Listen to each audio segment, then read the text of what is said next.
A mensagem chegou em um domingo ensolarado, enquanto ele estava no banho.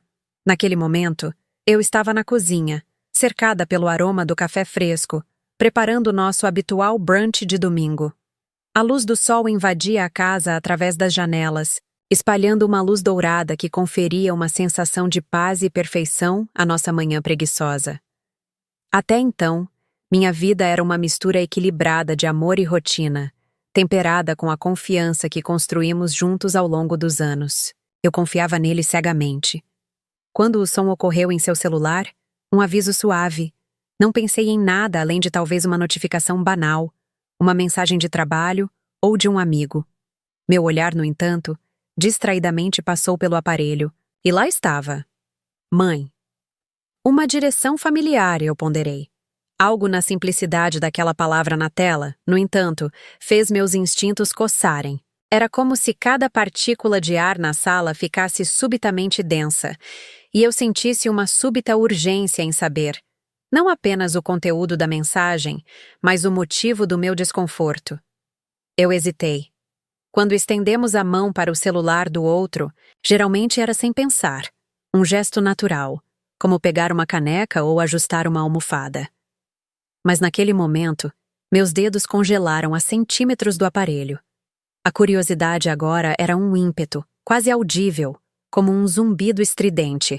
Em minha cabeça, meu coração estava disputando a atenção, tamborilando um ritmo ansioso contra o meu peito. Finalmente, respirei fundo e deslizei meu dedo pela tela, abrindo a mensagem. O que li era ambíguo, mas havia uma intimidade naquelas palavras que não encaixava com a ideia de uma conversa entre mãe e filho. Eu reli cada palavra, como se estudasse um texto em busca de pistas ocultas. As palavras eram simples, até cotidianas, mas acusavam algo que minha mente não queria aceitar. Sentia minha cabeça girar enquanto tentava manter o equilíbrio na maré de pensamentos que vinham me engolindo. Nos dias que antecederam aquele domingo, algumas coisas ecoaram na minha memória, como pequenas mordidas de dúvidas que eu ignorava. Os horários dele, estranhamente irregulares. Conversas corriqueiras que terminavam abruptamente com uma mensagem rapidamente deletada. Um suspiro cansado que ele fez uma noite, enquanto olhava para algum ponto fixo no ar. Quando ele saiu do banho, o som da água ainda gotejando pelos seus cabelos e um sorriso preguiçoso no rosto, eu me preparava para encontrá-lo. Aquele convite silencioso para conversarmos. Amor, você recebeu uma mensagem. Minha voz saiu baixinha, quase receosa demais para interromper a manhã. Ele piscou, um pequeno lampejo de surpresa cruzando seu rosto antes que ele retomasse a postura casual. Ele leu rapidamente, riu e despachou minhas dúvidas com um simples argumento. Ah, isso foi um erro, não é nada demais. Eu queria acreditar nele. Queria que aquela manhã continuasse ensolarada e leve, sem a sombra do que aquela mensagem insinuava. Mas a semente da dúvida plantada por aquelas palavras inesperadas começava a se enraizar, lentamente, em meu coração. Mesmo enquanto me contava sua história sem fraquejar, havia algo inquebrável no clima daquela manhã. Algo que me dizia que nossa vida não seria mais a mesma. Embora eu estivesse sentada à mesa do café, com ele à minha frente, o mesmo amor repousava entre nós dois, e senti o peso de algo ausente, uma confiança tênue e chocada por aquela simples mensagem.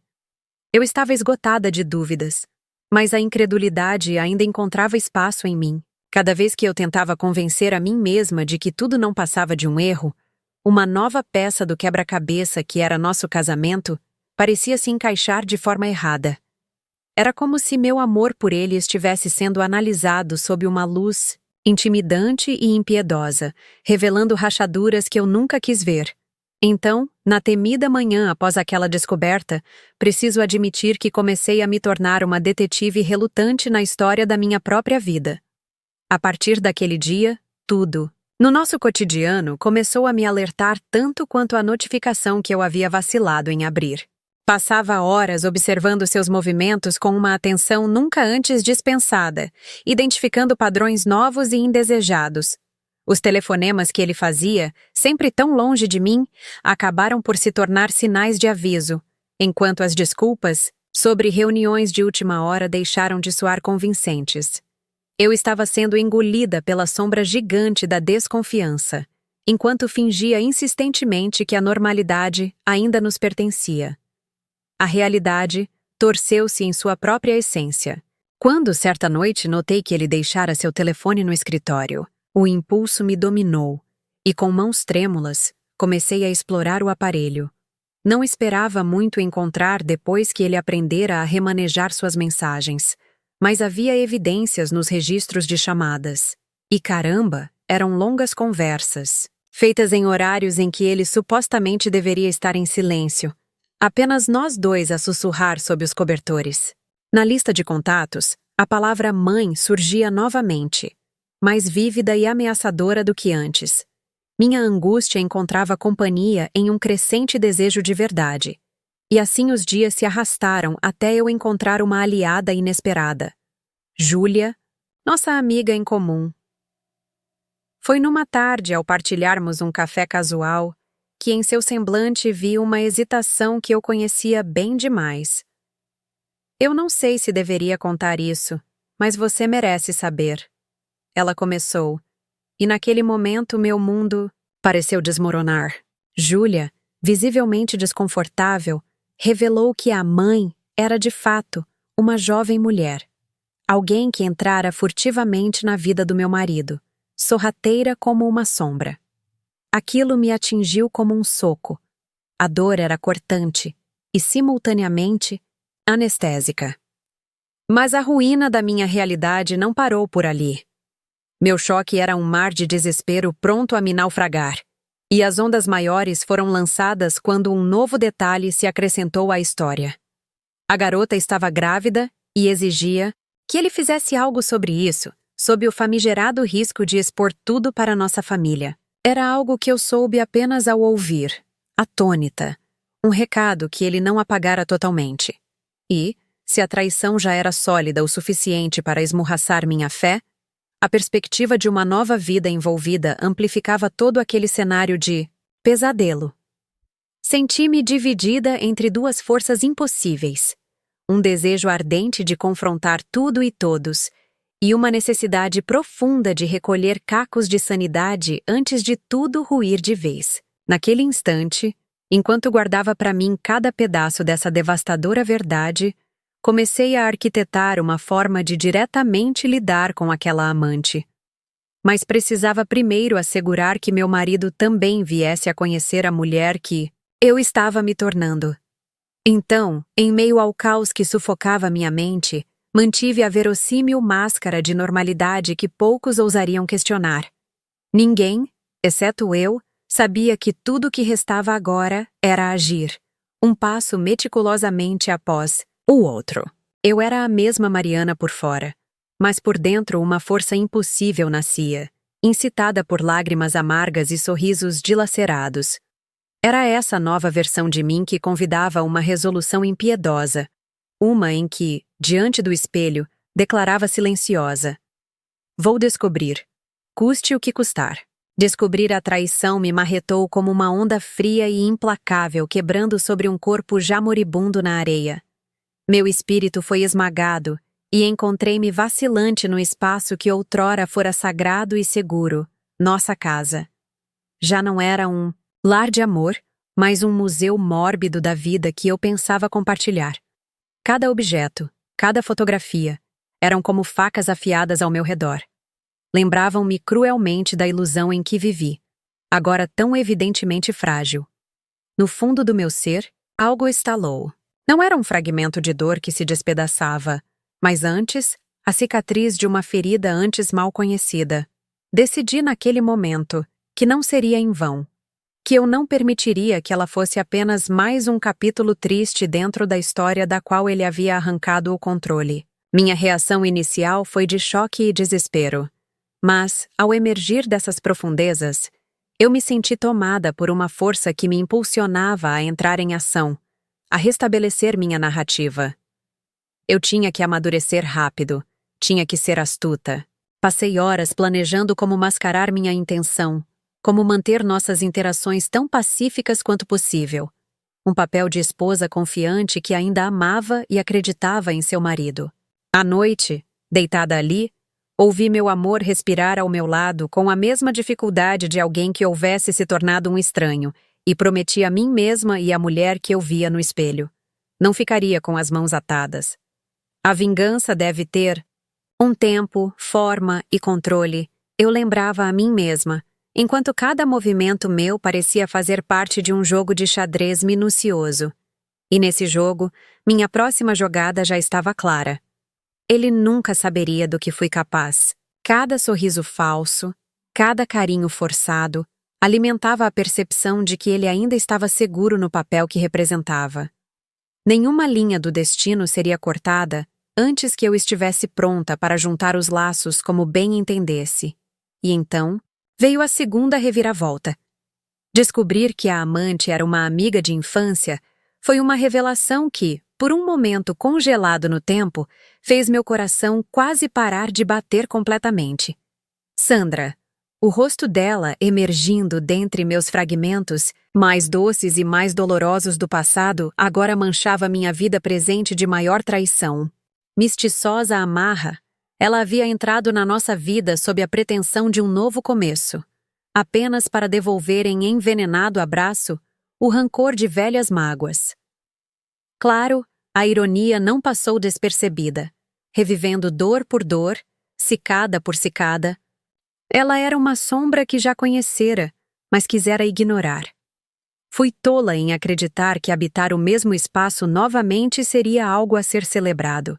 Preparei o confronto como a arquiteta dos próprios passos. Um jantar aparentemente comum, uma ocasião que ninguém jamais suspeitaria.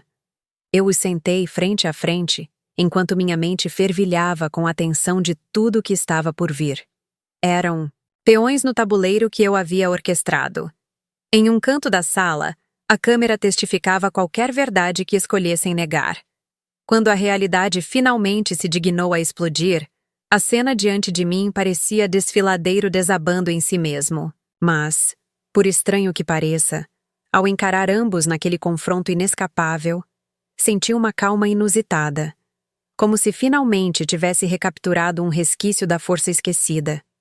As palavras que eu protelei abrir enquanto aprisionadas agora dançavam pela sala, e em algum lugar minhas inseguranças morreram aos soluços no mesmo ritmo que cada justificativa deles caiu por terra. O choque nos rostos deles não apagaria tão cedo. Ele, em surpresa, e ela, num misto de remorso e orgulho feridos enquanto eu pendurava pendão da minha própria força sobre seu precipitar desajeitado. Tudo aquilo se tornou um recado não apenas para eles, mas um eco interno de quem faria o mesmo. Porque naquela anarquia de verdades escondidas e sonhos partidos ao meio, eu redescobri algo que quase perdera. A noção inabalável de que o controle da minha história, quer na alegria, quer na dor, sempre me pertenceu. Eu não saí da sala como a pessoa quebrada que entrei. Talvez ainda estilhaçada, mas completamente refeita.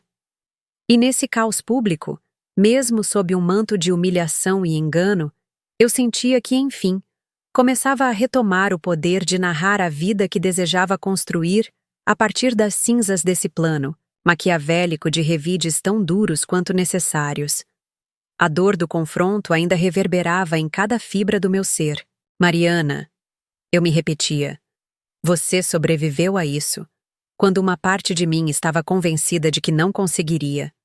Era mais do que um final para a traição. Era a abertura para uma nova fase em minha vida, solitária, mas autêntica, guiada pela minha verdade. A cena do jantar ainda me fazia tremer quando a lembrava. A desconstrução de ilusões, a revelação cruel e o desmoronamento avassalador do que eu chamava de mundo. Ao ficar sozinha, diante do eco de palavras não ditas e de silêncios ensurdecedores, um mar de reflexões me acometeu. Traições desnudam não apenas a fragilidade dos relacionamentos, mas também revelam nossos limites, nossas capacidades de regeneração e até onde estamos dispostos a ir por nós mesmos. É engraçado como, no meio disso tudo, não foi o ato em si que me quebrou. Foi a coragem que precisei reunir para me refazer. Eu me descobri destemida de um jeito que nunca imaginei ser, e talvez por isso consegui seguir em frente. No olho do furacão, compreendi que a confiança que eu tanto depositara nos outros precisava ser redirecionada para mim mesma. A revelação final que ele estava sendo chantageado pela amiga, minha suposta amiga, trouxe uma camada inesperada, a trama. Em meio ao caos, ele finalmente cedeu. Lágrimas escorriam, mas não houve espaço para compaixão. Ele mostrava uma humanidade crua que até aquele momento ficara escondida por trás de desculpas mal articuladas. Mantinham-se reféns de um jogo em que nem ele nem eu consentimos verdadeiramente jogar. Embora na tentativa de manipulação de sentimentos surgisse até uma efêmera faísca de empatia, a dor era tão profunda que qualquer resquício de perdão parecia impossível. O clichê de vítima vira vilão me colocou diante de uma escolha essencial. Ou aceitaria cooperar novamente no desenrolar daquela narrativa frustrada, ou cortaria os laços definitivamente. Eu cortei. Foi hora de refazer os tijolos da minha fortaleza. Sentei-me diante de um advogado pela primeira vez e, ao assinar os documentos para o divórcio, abria caminho para algo que fez meu coração pulsar com uma nova esperança. Não era qualquer esperança. Era a que carregava minha identidade reconstruída, solidificada por minha jornada pessoal de dor até o recomeço. Consciente do impacto de cada decisão, usei daquele momento para resgatar não só minha dignidade, mas também meus sonhos, enterrados sob os escombros de uma vida compartilhada. Passo a passo, construí uma nova rotina, longe dos traços do passado, impregnando meu presente com afetos sinceros e pequenos detalhes pessoais, todos meus. Renovar uma antiga paixão, como a caligrafia e os bordados, trouxe mais do que satisfação. Era um lembrete de quem eu era antes de nós se tornar um ponto de referência. Fiz contato com outros sobreviventes do amor, encontrei apoio em círculos que celebravam renascimentos após dores intercaladas. Compartilhar minha história tornou-se não apenas uma cura em si mesma, mas uma tocha de esperança acesa que agora poderia iluminar os cantos escuros da existência de outros. Não me tornei uma fortaleza impermeável a novas vulnerabilidades, mas um horizonte de consciência paciente que agora habitava dentro de mim. Decidi que nunca mais me sufoquei para manter a ilusão de um casamento feliz. Nem viveria sob sombras que não fossem autossuficientes. E é aqui que deixo a minha história. Não foi a traição que me quebrou, mas a coragem de me refazer que me construiu. A narrativa que escolhi abraçar, uma que me permite seguir em sintonia com minha essência, é a que me trará paz. Escolher-me foi minha maior lição. A confiança redescoberta minha maior vitória. E agora eu pergunto a você que me ouve, que esteve ao meu lado ao longo desse relato. Já se perguntou qual é o valor da sua própria verdade? Como é que você escolhe começar a sua própria reconstrução? Quero saber a sua opinião. Se já teve de escolher entre o perdão e a liberdade, o que você faria diferente no meu lugar?